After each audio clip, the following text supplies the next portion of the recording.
flat lot parking lot. That was temporary too, and 15 years later, it's still there. Yeah, and the paving has to do with hazardous waste because automobiles, you get oil and whatnot, right? Correct.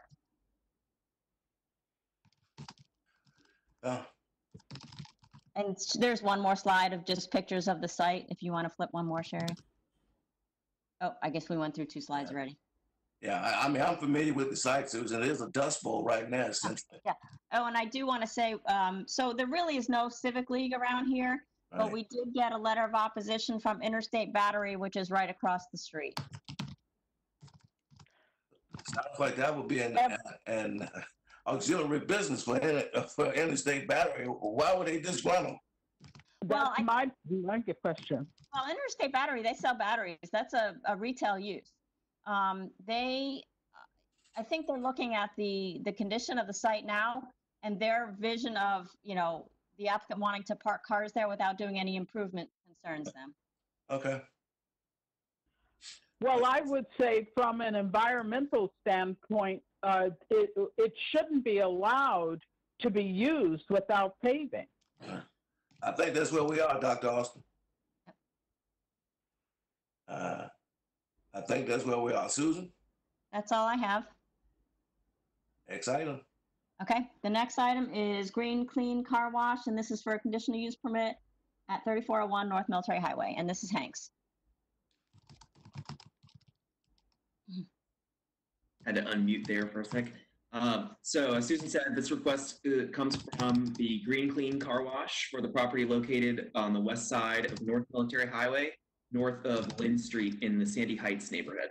The applicant proposes to demolish the existing car wash on the site and then build a new one in its place. Well, you just answered my question, Hank. I was just saying there's already a car wash there.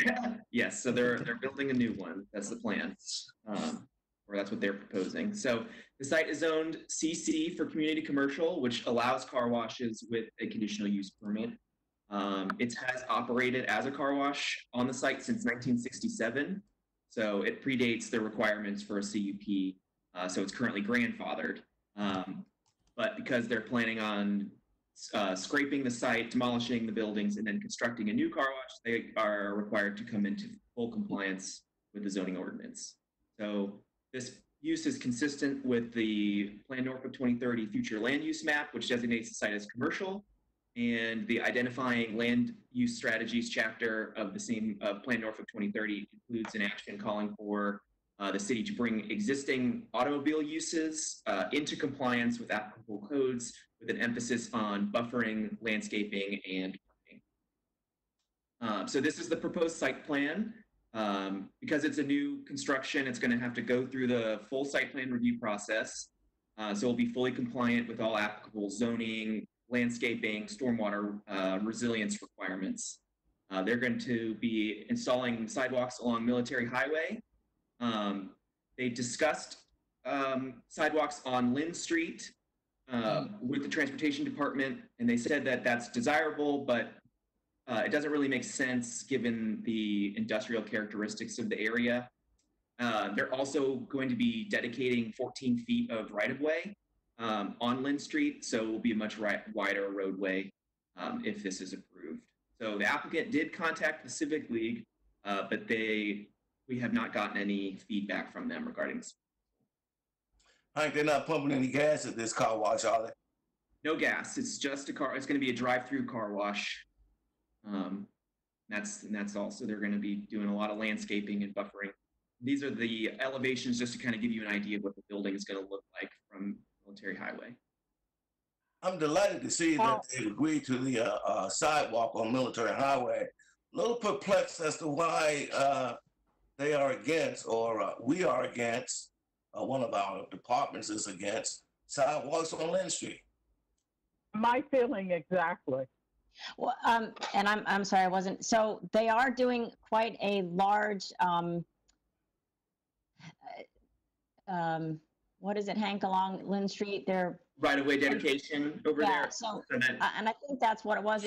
Lynn is a really, really, really narrow street, and they're giving 15 feet already for a widened street.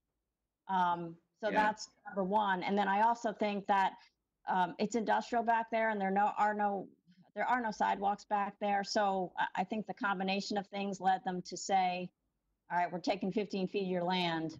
We're not going to ask you for an additional 7 to 8 feet for a sidewalk. Yeah, you're right. Lynn Street is a street with pretty much no destination. Yeah. It doesn't really go anywhere. So what's the plan? Why are they giving us the additional 15 feet then? Well, anytime we have the opportunity to do that. All right, so we're making a narrow street wider for no good reason. I get it.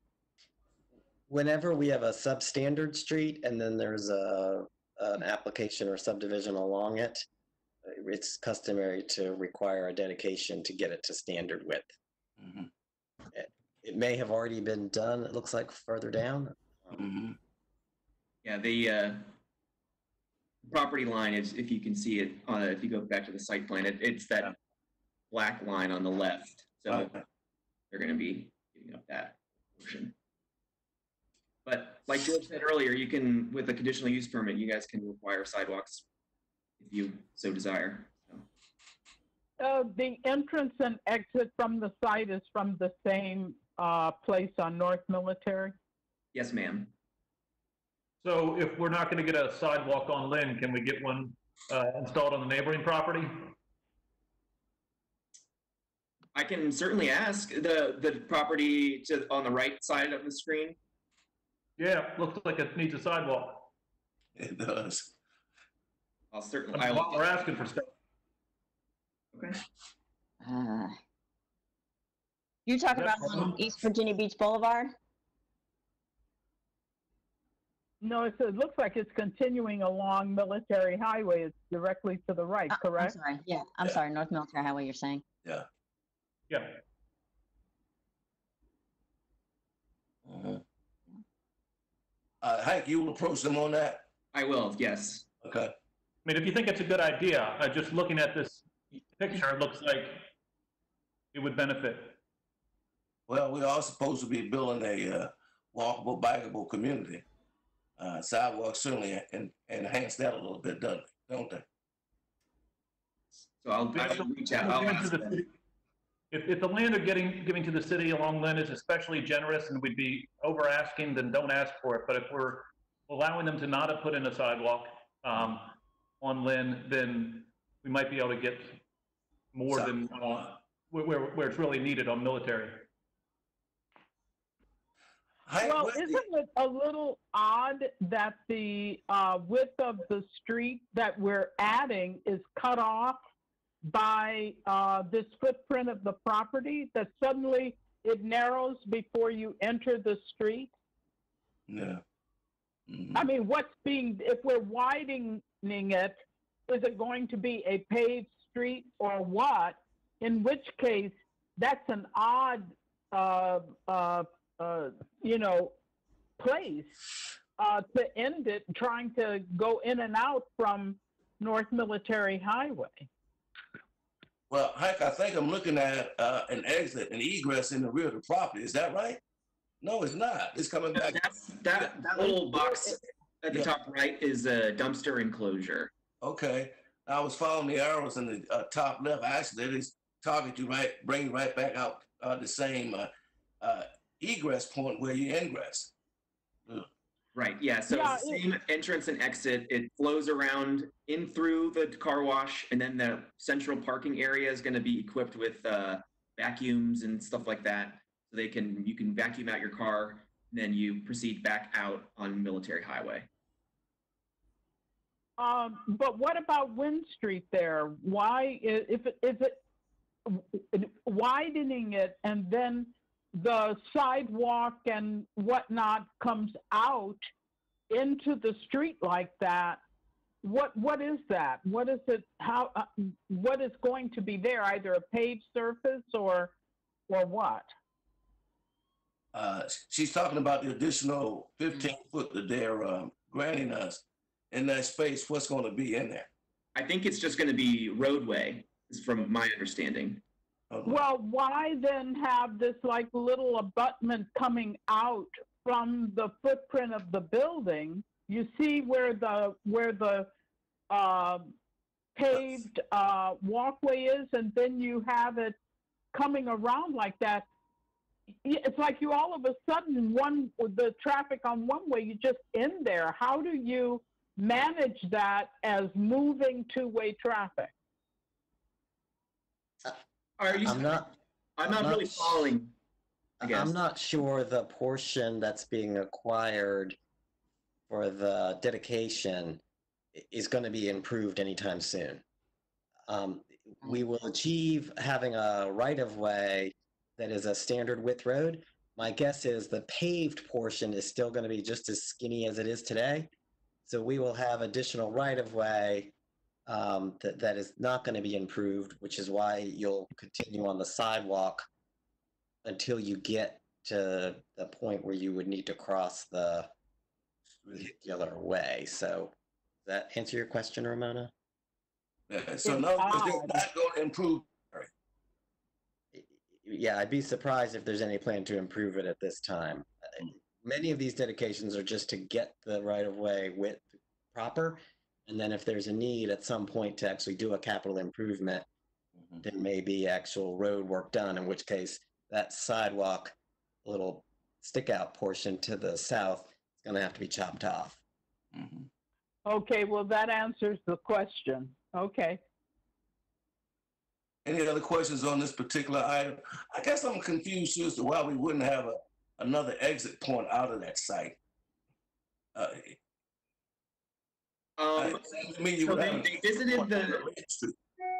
visited the transportation department, and from my understanding is they're trying to limit the number of curb cuts on roads like Military Highway. Those are more opportunities for vehicular accidents, things like that. So by just limiting it to just one entrance and exit, there's fewer opportunities for accidents. Well, I'm not advocating an additional curb cut on Military Highway, but it seems to me there could be one access or egress point on Lynn Street. Well, so this is just a preliminary site plan. So it will likely stay very similar to this, but it might get tweaked a little bit when it goes through the submittal for site plan.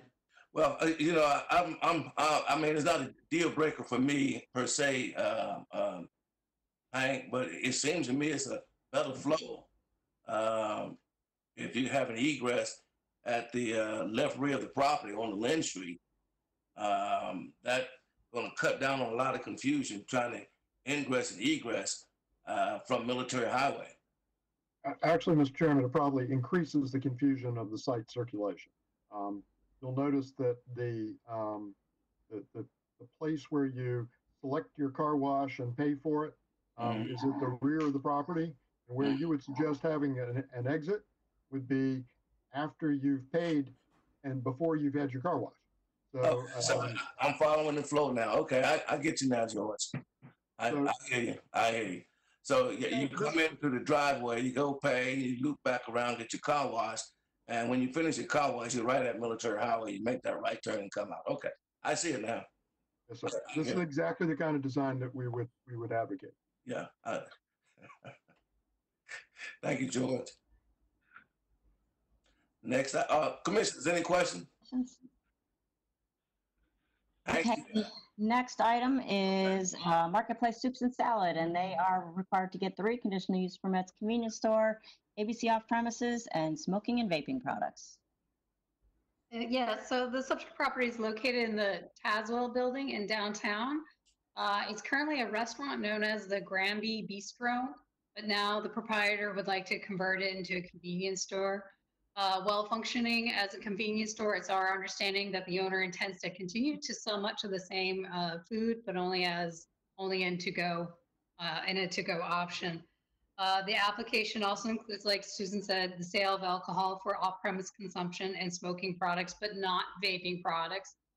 Proposed hours are from 7 a.m. to 11 p.m., 7 days a week. Yes, next slide then. Zoning map. The property is zoned DMU, downtown mixed use. To the north of the applicant's space are retail and restaurants, while to the south, east, and west, and across the street are various government facilities. The building does lie within 1,000 feet of the Governor's School for Arts. The applicant did hold a virtual public meeting on March 24th.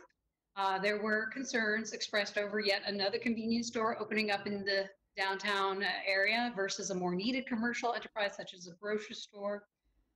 Ms. Ban of the Downtown Civic League did share her concerns over the duplication of goods currently offered by the MacArthur Pharmacy just down the block. However, convenience stores don't necessarily conflict with the city's comprehensive plan. Next slide, please. As we wait for the next slide, I'll just continue. Parking is not required in the DMU district, so that won't be a factor. Landscaping, as again, typical in older commercial districts, the building was built to the property line, so there's really no opportunity to provide landscaping. However, the applicant is proposing to take out the outdoor seating currently out in front, which will provide for a wider walking area. The Tazewell building is a contributing structure of the Downtown Historic District, which is a local designated district. Therefore, signage or any other external changes will have to be reviewed by the Architectural Review Board. That concludes my report. If there are any questions? Yes.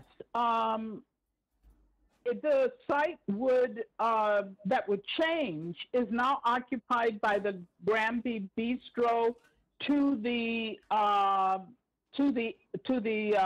street, to the intersection there, because right across the street is a federal building. Right. Yes. All the way to the end of the street. No, it's in the middle. Unfortunately, you can't quite see. I do have it up right now. It's right next to a sushi place, I think, and then next to that is city-owned offices or rent. I assume they rent those offices. But yes, it's right across from the federal building. It's only the Granby Bistro that we're talking about. So that's not what it shows on the map that you showed. It shows the parcel next to what is that street? Brook Street or whatever? Right. I understand. I understand your confusion. It's the entire building that's shown on the map. We can fix that. So I'll put like a little dot or star, because it's the bistro is part of the Tazewell building, which is on the actual corner. It's just a small part of the Tazewell building. Does that make sense? It has a Brook Street address, but the restaurant is on Granby Street. Correct. Yeah, I know the restaurant. I'm sorry to see it go. Yeah. Yeah, I've heard that. I don't know what to say, except like I said, they've communicated with us that they tend to sell the same food just as a to-go fashion. So do they not plan to operate as a restaurant any longer? Correct. Okay. They want to change to a convenience store that sells tobacco products, not vaping, and alcohol for off premise. I thought it did say vaping on the other slide. Wasn't vaping? Vaping is not part of they're totally not going to have vaping. Because it says sale. Oh, so you're just saying the tradition. So. Oh, yeah, it says sale of smoking or vaping products. That is correct, but that's because that's the title of the use. I see. That's a popular spot. Why is it converting? That's my question. But then again, our job is land use. Joy? Yes, sir. You say they've agreed to remove the outdoor dining. Is that a condition of the CUP? It is not. Will you please make it one? Will you please make it one? I can add that. Thank you. Let me be clear, Jordan. Now, I know this is a nice little quick breakfast or sandwich place, really nice little place. Did I understand you to say that in addition to the convenience store items, you can still get a takeout meal or sandwich? That is what they've communicated to us, but of course, not a condition So of it won't be approval. a sit-down restaurant as we know it. Right. But It you will be can a buy a convenience. sandwich and go across the street and sit in the Federal Plaza and eat your sandwich. I guess so. Yeah, it's going to be like a real deli. I mean, that's, you know, it's going to, I guess that's what he's talking about. We had the place, and help me remember, down in the parking garage, Main Street, where you could go in and get prepared foods. I'm not sure if they're still there, but then they also had some convenience items. It's a pretty, I mean, other than the kitchen, it's a pretty shallow restaurant. There's not a lot of room in there. So I don't know if they're planning on any deeper in, but you know, most of the stuff they sell, I guess, could pretty easily be carry away. I'm not sure all the police and firemen are going to eat again anymore, but If you go back, I think we've got the floor plan in here. If you go back, you can see kind of how it's all laid out. Yeah. There you go. Yeah. So you can see existing kitchen with the kind of like the bar area. So you'll still have. yeah, it looks mostly like food, honestly, and very little non-food. I mean, if you look at grab and go, and then you see there's a counter, and then you see there's hot stuff, and I mean a coffee station. I mean, it's got to be very limited use on the other pieces. And I'm assuming they're keeping that kitchen because he does a lot of catering too. Yeah. Okay. I now thank you for pointing that out, because now I see looks like it's going to be a lot of grab and go areas. Yeah. Thank you, Oh, Joy. well. Okay. Any other question, commissioners? Thank you, Joy. Next item. Next item, Rite Aid, and existing Rite Aid conditional use permits for drive-through, ABC off, and sell smoking and vaping. And Hank is doing this one. Yes. So this is from Rite Aid for the property located at 525 West 21st Street. This is the Rite Aid that is across from Total Wine on 21st. There's a couple of them. So this is that one between Manio Street and Colonial Avenue. Ghent. So the applicant is proposing to construct a single-lane drive-through to service the existing pharmacy. It's zoned CC for community commercial, and it's also in the 21st Street pedestrian commercial overlay, which allows drive-through facilities with a conditional use. The zoning ordinance classifies pharmacies as a retail goods establishment, which is permitted in the 21st Street PCO.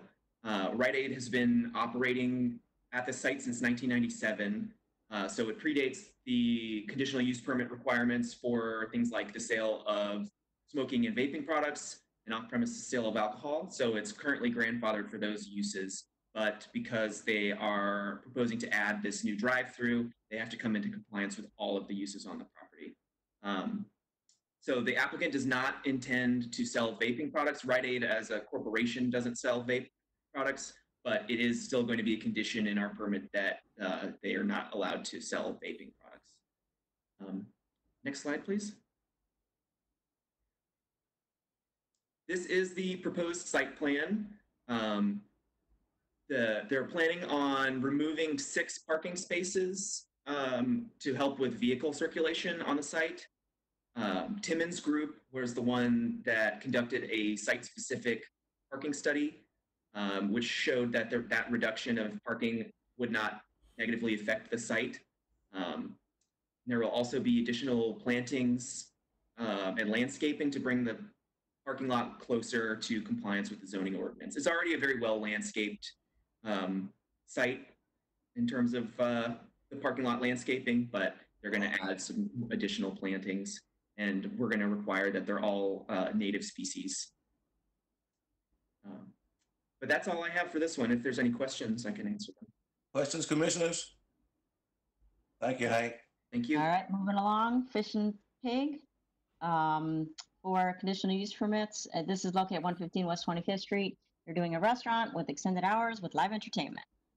Okay, so as Susan already said, this application is for a restaurant called the Fish and Pig. They would like to be able to have live entertainment and be open past 11 p.m. Next slide, please.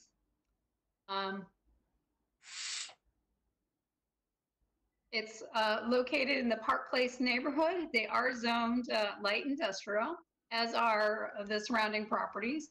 While still industrial oriented. This neighborhood is in transition, and many of the old industrial buildings are being repurposed for residential, like the peanut factory flat across the street.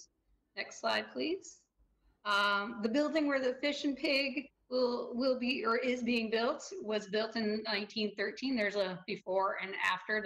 That's what it looks like now. The after. The proposed use is consistent with the city's comp plan, which encourages the repurposing of underutilized industrial spaces in and near the Park Place neighborhood to commercial, office, and residential. Next slide, please. Proposed hours of operation are from 11 a.m. to 2 a.m., 7 days a week, and entertainment will consist of live bands, karaoke, comedian acts, and poetry reading. Next slide. I will note that the Park Place Civic League did send an email of support for this application, and here we can see the floor plan. Next slide, please. George? Fish and Pig. Yes, sir? That's over in a mostly industrial area, is it not? Yes. Yes, mostly, yeah. but it is in transition. Okay. Yeah, I know you got some residential in there now, apartments and what have you. But do they have a business civic league in that area? Park Place Civic League. Oh, a business. I'm not sure about that. Yeah, they do. They do. Mm. Yeah, I was wondering, have we notified them? We got any feedback from them at all? We might want to put that out there. Yeah. George, John Porter's contact information. I've got it.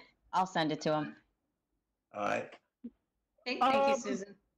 The insert picture is what we're talking about, or is it the red lined with the star? I was just about to talk about that, actually. So this is referred to parking. The property in question is the property with the star, and then the other property just north of that. So the Fish and Pig will be required to accommodate 20 off-street parking spaces, which is currently being constructed. Well, it's probably done by now. A block down north of the building, which is where the little arrow is pointing, and you see the photograph of the to-be parking spot. It was under construction at the time that I went out there, which was in April, I think, maybe March. Anyways, days are kind of melding into each other. But the zoning ordinance does allow off-site parking since this building is a contributing structure of both the Park Place and the Norfolk and Western Railway State Historic District. I can just quickly mention landscaping. As in the case of many older buildings, it sits on the property line, leaving no opportunity for landscaping. However, its renovations were approved by the Architectural Review Board in 2018. The proposed property does not lie within 1,000 feet of any public schools. And that concludes my report. I'm available for questions. Joy, they're going to pave that parking lot? I suspect it's probably been paved. Yes. Yes. It went through They have to. It's probably already been paved by now. Okay. It I went can through go site out. plan, so it It's will. going through site plan right now. Yeah. I can go out there and take a look, see if it has been paved. It hasn't yet. It hasn't been approved. Oh, okay. But I would want to be there at 2 o'clock in the morning. But Big girl. paving There are some. site is a part of his application, is my point. This is an up-and-coming neighborhood. There are some shady, sketchy spaces, but there's also some very vibrant and exciting spaces in this neighborhood. So, Indeed, you're right. That parking area, paving is a part of the application, is it, of the condition, is that correct? it's required. They're required to have it. That's all I need. I think we're just looking. We're just reviewing the fact that whether we want to approve a conditional use permit for the entertainment and extended hours. the paving part, or I'm sorry, the parking part will be handled by site plan review, if I'm not You mistaken. answered the question. Thank you. Okay. Any other issues on this, questions on this from commissioners? Thank you, Susan. All right, we're getting there. Number 1 space, and Hank will take care of this one. Yes, so this is a request for a conditional use permit from number 1 space located in suite 1163A inside of the Military Circle Mall. The applicant is currently operating as an arts education center and theater, and the applicant is proposing to add other forms of live entertainment as an accessory use. It's zoned CR for regional commercial, which allows theaters and art galleries by right. But in addition to the standard dramatic, dance, and musical performances that are allowed in that are, come with theaters in general, the applicant provide live entertainment in the space, which is allowed as an accessory use in this district with a conditional use permit. The applicant doesn't propose, and the mall management is not allowing any alcohol to be provided at this location. So the applicant is proposing to operate from 10 a.m. until 9 p.m. Monday through Saturday, and 12 p.m. until 6 p.m. on Sunday, which are the same hours as the mall itself. They will have 142 seats indoors, 0 seats outdoors because it's in a mall, and a total capacity of 168. And then for entertainment, they're proposing to have open mic, theatrical productions. I guess they're already allowed to have that, but that might as well add it in there. Video productions, live bands, podcast recordings, various classes and workshops, and visual arts exhibitions. Next slide, please. Ooh, thank you. This is a map of the location within the mall. So it's the little red box. As you can see, the space it's near, well, maybe you can't really see it that well, but it's near the movie theater as well as the food court. And there are sufficient facilities provided for patrons in the space as well as within the mall. So they don't have any plumbing or gathering issues like that. This is inside the mall, correct? Correct. Next slide, please. This is the floor plan. So pretty standard. They have the stage and the seating in the lobby area. And then I put arrows to kind of orient you to where the food court is up and then the movie theater's down. So if you're staring at the place, it's to the right and left. And that's all I have. Are there questions? Is the mall itself, are they accepting of this type of use? Yes, so they're actually already operating. They've been operating for a while. But they just want to be able to have additional forms of live entertainment other than what's permitted as just generally from a theater. It's a good use of the space, actually, I think. It offers something to the public with this kind of conglomeration of uses. Definitely. Okay, any questions on that one, commissioners, or comment? Did I miss the hours of operation? I'll say it again. So it's 10 a.m. Till 9 p.m. Monday through Saturday, and then 12 p.m. until 6 p.m. on Sunday. So it's the same hours as the mall. You're welcome. Got it. Thank you. Sorry I missed that. Any other comment or questions, commissioners? Next item. All right, the next 4 are street closures for the St. Paul's project. This is Paula. Hi, everyone. I've been quiet for a while. Yeah, we spoke earlier in the meeting about having a lot of right-of-way vacations. These are 4. It's technically they're all together and contingent on one another, but they're divided into 4 because it's easier for the title work and to explain what's going on and to do the surveys and things like that. So in support of the St. Paul's revitalization effort, entirely new infrastructure will be put in place for the St. Paul's area. So in order to do that, they need to vacate a number of existing streets, relocate utilities, and they're in the process of going through site plan to approve the new infrastructure. So the infrastructure is divided into 2 phases, And so we are proposing the street vacations in support of phase 1. So the proposal is to vacate a portion of Posey Lane, of Fenchurch, of Charlotte, and Chapel. And if you go to the next slide, try to put them in context of how they work with the plan.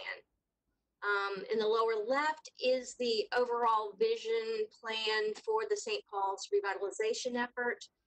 You can perhaps tell from this that Church Street is to be moved to a more north-south alignment. Right now, Fenchurch runs at a diagonal, and the idea is that Church Street would line up with the steeple of St. Mary's and give that vista, and would also create more logical development parcels on the west side of Church Street.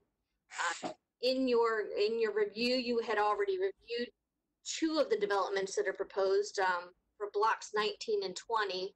Those are the ones next to the fire station on the north side of the transit center. And you may recall that there was a tiny little triangle of land where existing Fenchurch currently sits, and in the future it will become an outdoor amenity space as we move Fenchurch / Church Street to the east and do that north-south alignment. So over on the right is the larger schematic shown in the dark colors. That is the phase 1 road improvements that are proposed in support of St. Paul's. It includes, again, aligning Church Street with the steeple of St. Mary's. You'll see that north-south, but also extending Freemason Street across the area.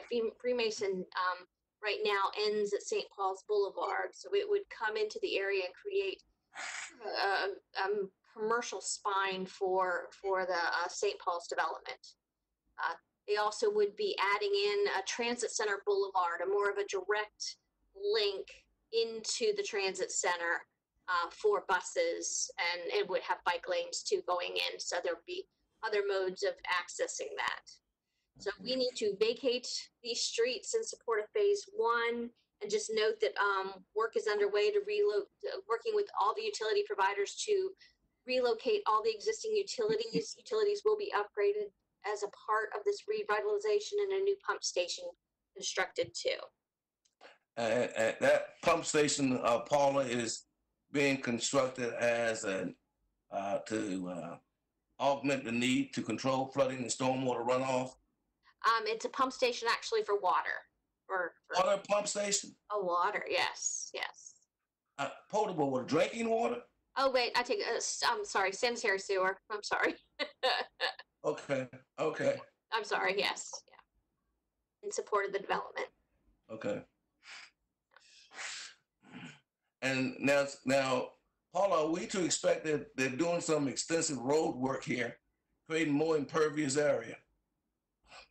Are we to anticipate there be some more BMPs or retention ponds now with this construction? It's all being designed together. Overall, the development will have a vast amount of open space and water retention facilities throughout it. That whole eastern edge is right. Greenway, Blueway to deal with water specifically, and daylighting the creek that used to be there. Yeah, I recall. You're right. It's that Tidewater Drive spine of this area that's going to carry a lot of that stormwater retention in. Yeah, you're right. Absolutely. All right. I'm sorry, Paula, did I cut you off? No, I don't have anything else. There is a chance that this item will have to be continued. Lawyers have way too much fun reading all the title work.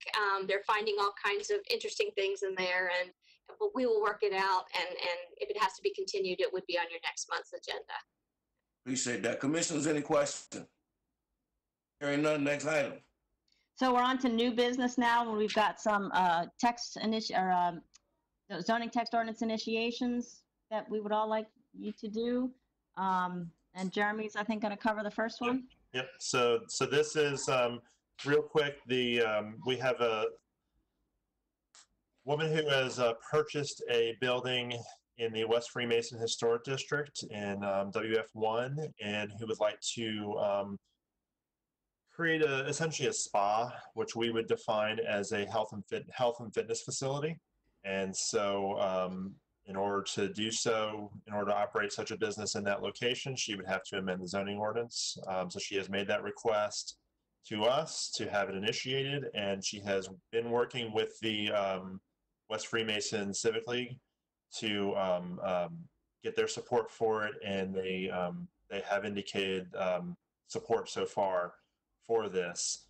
So it would just essentially add it as a conditional use in the zoning district. That's not allowed now? Correct. It is not allowed in the West Freemason. WF1 is typically more of a residential. This is right on the edge between the location that she's looking at is right on the edge between the commercial and the residential. And so it's kind of on the edge. It's actually not currently allowed in either of those districts. Where's the block Y and YMCA in relation to what we're talking about? Around the corner, a block over. This is on, I can't remember. This is right across the street from, yeah, I mean, what she's looking at, this is right across the street from the strip, the commercial strip as you come in off of, is that Bottot? Yeah, so it's, so the Y's around the corner, and the Y is actually in downtown zoning, so it's not affected by this. Yeah. What would it mean to have this go in terms of the historic character? You know, how do you have to adapt to the built situation, to what's on the street and whatnot to do this? So you would still, any development in that district does require getting a certificate of appropriateness through the Architectural Review Board. The building that's being looked at is a contributing structure, and the proposal is to keep the exterior of the building pretty much the same as it is, as of what we're seeing right now. There's already at least one part of the proposal on the agenda for ARB next week. So it's moving through, but the idea would be to reuse the existing. It's a large single-family house. It's a large single-family house? Correct. It's a large single-family house that actually, I think right now it's been operated as a triplex, I believe.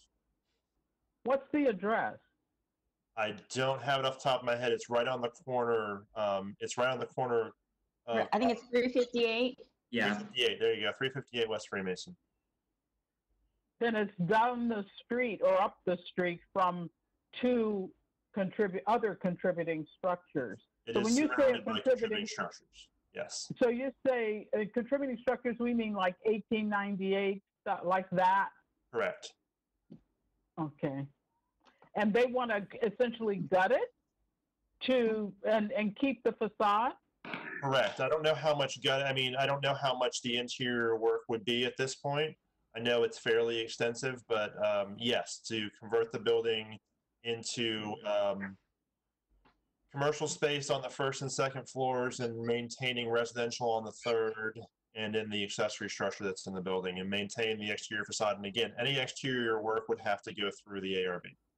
So remember, this is an amendment just to allow it in the district. Correct. Next month, you will actually see the request for the conditional use permit for this particular property. But this is really just to amend the zoning ordinance to allow that use in that district. And so Susan is exactly correct. This would be by a conditional use permit only and would have to go through ARB and Planning Commission. Yeah, I understand. What does this mean to the preservation of the little historic contributing structures that are in the city of Norfolk? You know, I mean, one could argue that it adds another option for maintaining some of these old buildings. I think that's what the owner of this building would argue, is that it's too large of a structure to be used for what the district would allow right now. And so I think you can make one argument that it would allow additional options for maintaining some of those buildings. And so our thought is, by conditional use permit, you still have the protections available out there to make sure that it's not going to negatively impact while giving the option. Well, I would hope, and this is my last statement on this, I would hope that what's to be done doesn't take away from the historic value of the building. Absolutely, and that would be ARB would have to look at that. So every conditional use permit in the historic district will have to go through ARB first, and they would give their input to you. Okay, Kevin. I wasn't paying attention. Just kidding.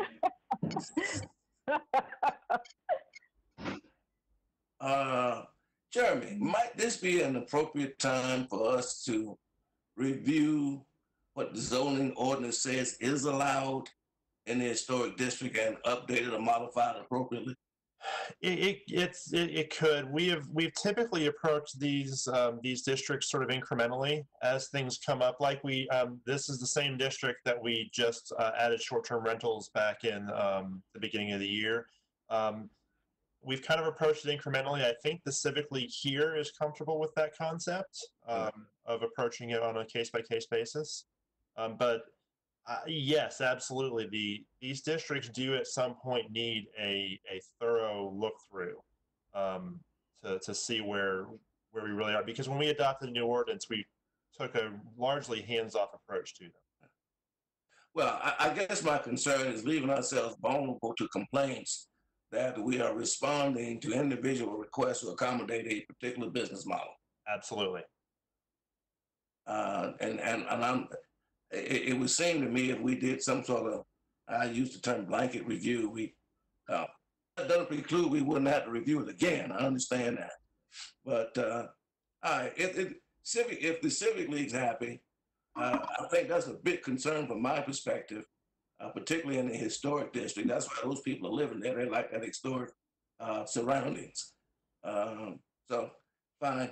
I'll just take that on advisement, Jeremy. Any other questions on this particular item, folks? To me, the district shows what has been lost in the city and what little remains. Yeah. Understood. Next item, Jeremy, is that you too? No, we've got Tristan here, and she's going to go over the amendment to the Green Infrastructure Plan for Norfolk. Hello. I haven't been to one of these meetings since January, so I'm not sure if you guys remember me. I'm Tristan Barnes. I am the new floodplain planner and CRS coordinator for the city, and we are requesting to initiate an amendment to modify the Green Infrastructure Plan for Norfolk to include strategies to address conservation of federal and state threatened and endangered species while tying those strategies into the goals of the Green Infrastructure Plan. And the reason why we are requesting this is because we have to receive credit, or in order to receive credit through CRS program for a Green Infrastructure Plan, we kind of have to tie up those loose ends, and it's required. I'm not sure if you guys want me to go into explaining CRS. It's been a long meeting, and but if you'd like me to go into that, I can. Well, you got one thing right. It's been a long meeting.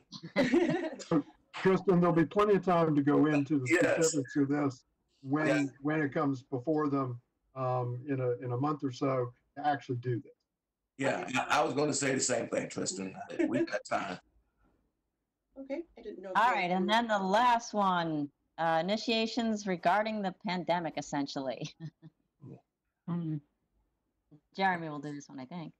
I don't know that we even talked about who was going to do this one. I don't even know what we're doing yet. So here, I'll jump in and do this. And then we also have the one that we talked about earlier today that we're going to add about the casino and gaming machines. So that'll be on here as well. But and this ties into something I was going to talk about during director's comments anyway. So the city is trying to partner with its business community to open Norfolk. And some of that starts tomorrow with the governor's willingness to allow some limited reopening.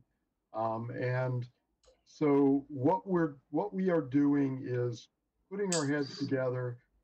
This is our staff. This is Adam.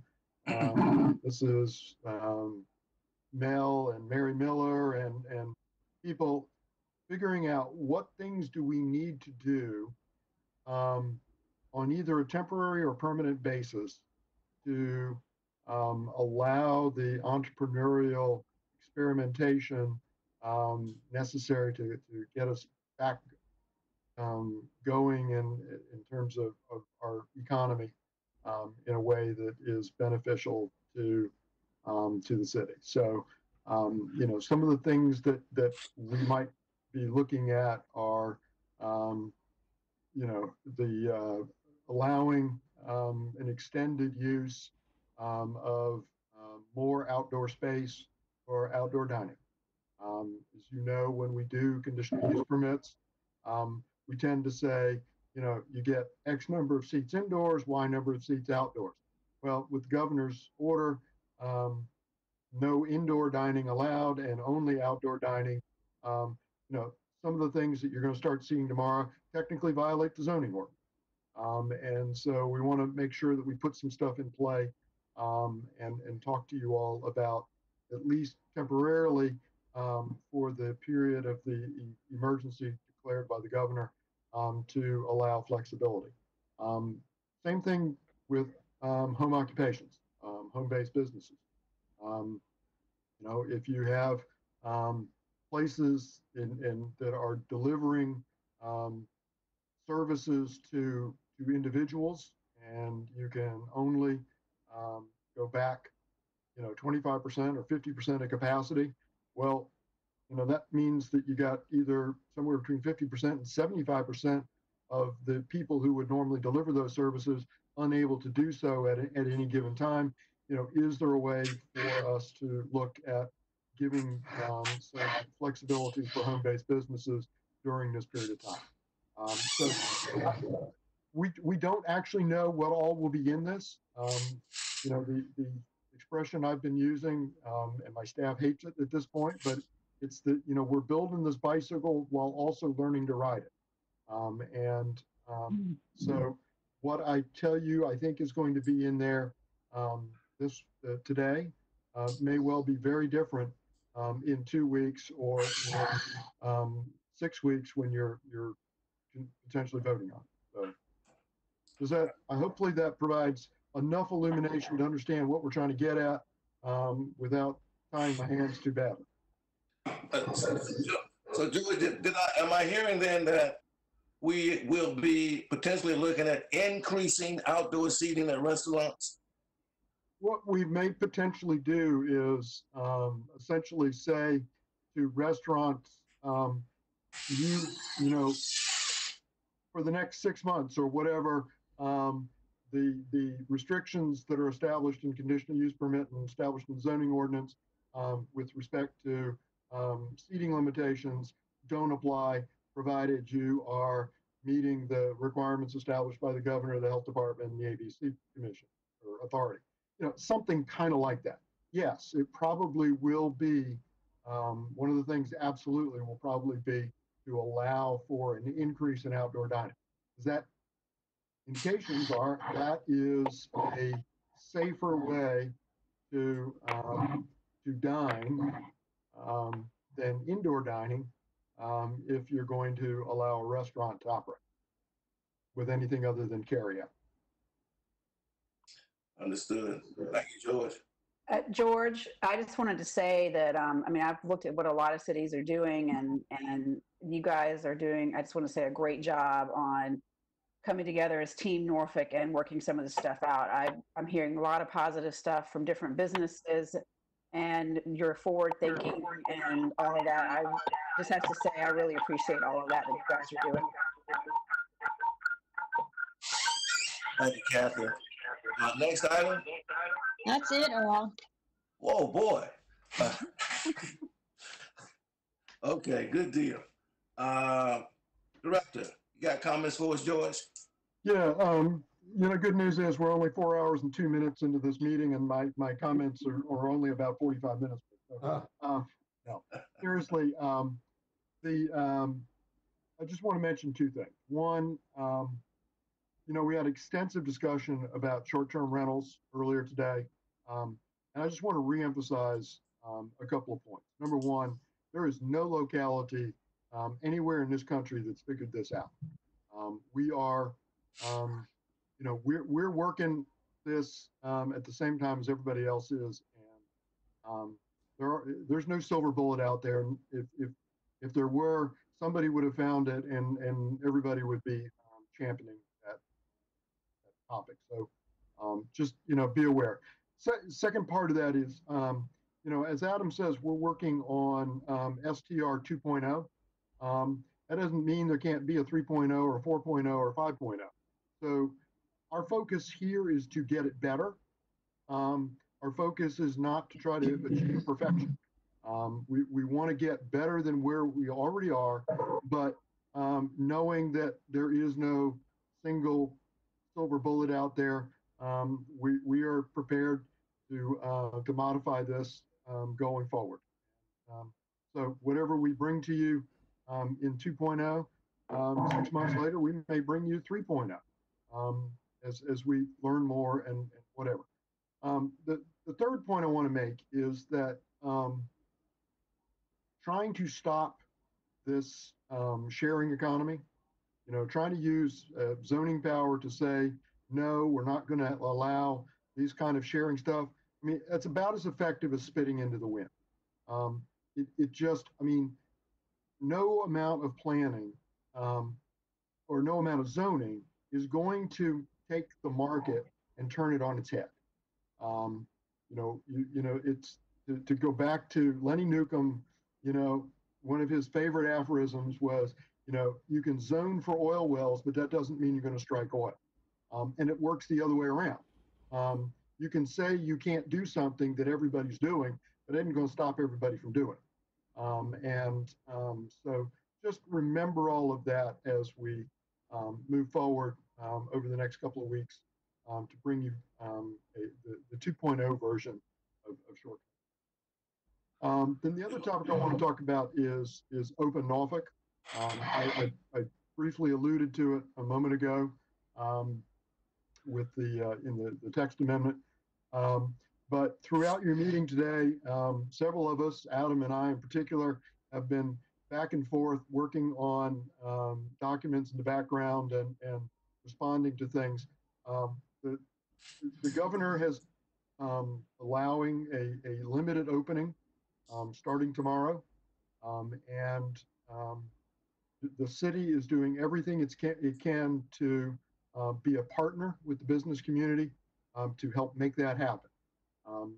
So with respect to the dining, which seems to be the big issue that most people are talking about, with respect to the dining, we have been working with WPA, particularly Mel, to develop an entire workbook and strategy to help our business community starting tomorrow.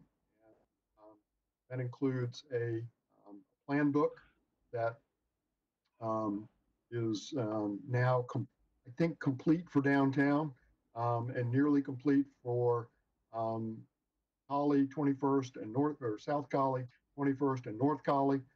There may be another one coming that shows how the city right-of-way can be converted into outdoor dining. For the most part, what that means is taking away on-street parking and converting that space into either pedestrian travel space, pedestrian bike travel space, or converting that into dining space. And there's a couple of combinations and permutations around that, but we have developed that. We are taking an approach of if you can propose it and do it in a way that meets the governor's order, the health department requirements, and the ABC requirements, and doesn't create a public safety and life safety issue, we're going to say yes for at least the next 2 weeks or 3 weeks when we're in this phase one. We're referring to this as a period of entrepreneurial experimentation. And we quite frankly want to see what the business community can come up with.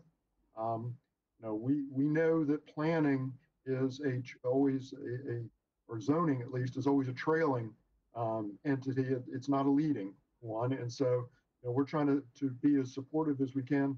We want to be part of the solution, not part of the problem. So we've fully embraced the idea of experimenting in any way that makes sense. So, for example, there will be in the traditional, but mostly in the suburban character district and coastal, there will be restaurants that will start using their parking lots as outdoor dining. We are not making any effort to tell them how many parking spaces they need to keep, we figure that the market will drive those decisions for them. And if they use too many parking spaces for dining on Friday night and it hurts their business and they want to turn around and rearrange it to have more parking space on Saturday, we're all in favor of that, again, as long as the arrangement meets the requirements of governor's executive order, the health department, ABC authority. So you'll probably be hearing a lot more about that starting tonight. We are creating a kit for all the small businesses that gives them templates for signs and things that they can use to post and say, this is where your curbside pickup is. This is where a drop-off zone is. This is dining. We have all the diagrams for how to set up and take over a parking space or two for outdoor dining, or if not doing it that way, how to align those areas for pedestrian place. We're bringing in the folks from Better Block. Some of you may remember we've had Better Block to the city before. They're coming in to help start setting up some of these, some fun ways of narrowing some streets to provide more space for dining and for outdoor retailing. There's going to be a limit on retailing in terms of the number of people who are allowed inside. So we expect that many retailers will decide to do sidewalk retailing. Once again, technically that's not allowed by zoning, but we are saying, no, if this is how you can make this work, then you get to make it work during this period of emergency. So that's where we are. This thing has changed. When we started this meeting in downtown, we were going to have all of the dining taking up all of the sidewalks, and all of the current on-street parking was going to become pedestrian space. While the meeting was going on, that flipped. So now the sidewalks are going to remain sidewalks, and the outdoor dining space is going to be in all of the current parking space. And we're going back and forth with transit and transportation and public works, trying to figure out how to put down the limiters to make sure that it's safe and whatever. So these are all the things that are going on. We're working this, and we'll continue to work it probably through the night tomorrow and through the weekend to see if we can make things happen. Make no mistake, not 100% of the city's businesses are interested in reopening. However, those that are very interested. A couple of them are already too interested and are trying to do things that they simply can't do. So no, you cannot have a band on Granby Street, but that hasn't stopped somebody from wanting to set that up and do it. So we're working through all this stuff. We're trying as much as possible to get to yes on everything that we can. Mr. Chairman, I talked too much, but if there's any questions, I'm happy to try to answer. Well, you know, unusual situations, unusual responses. I'm delighted that we're seeing an innovative, creative approach to trying to deal with the circumstances we're in. You're right. Not all of those restaurants are going to open back up, but if we're going to be in this environment of the pandemic for some time, those who are opening up need to have unique and innovative ways whereby they can continue to conduct their business while being in compliance. So I applaud the innovation on the part of the city in that regard. Oh, thank you, Mr. Chairman. I guess one comment I'd like to make, and Adam I know is going to wince at this, but we have taken and have adopted a true whole of government approach on this, and everybody's working together, and everybody's talking together, and you know, we have really made this a unified effort. And if only the Commonwealth of Virginia, in the part of the Health Department and the ABC Authority, would follow the same path, things actually would be a whole lot better. I mean, right now, our problem is that the Health Department and the ABC Authority are almost working at cross purposes with one another. And we are stuck in the middle, trying to pull it together and figure out how to guide our business community in how to work with these two state agents. They keep us posted. Yes, sir, we will. Another thing on the council, share with us, George. You know, things have been so weird that, you know, the couple of things that you all addressed at your March meeting, both sailed through council. I will tell you that, you know, and sometime, you know, we want to take a victory lap. You know, the Huntersville program, the Huntersville House Plan program, just is massively successful. I just, you know, there aren't really superlative words to use to describe how successful that program is. I mean, you know, 14 more lots on Tuesday night got sold to do homes in Huntersville. It has been, you know, it's probably been one of the most successful programs I've ever been involved with in my career. And it's certainly a point of pride that for me personally, and for our department and for all of y'all for your involvement. Well, seeing that, George, I think we need to have more success stories like that. But that's great. Commissioners, any question, comment? Hearing none, please note the date for our upcoming meetings. And if there's no further comment, this has been a slice of heaven for me.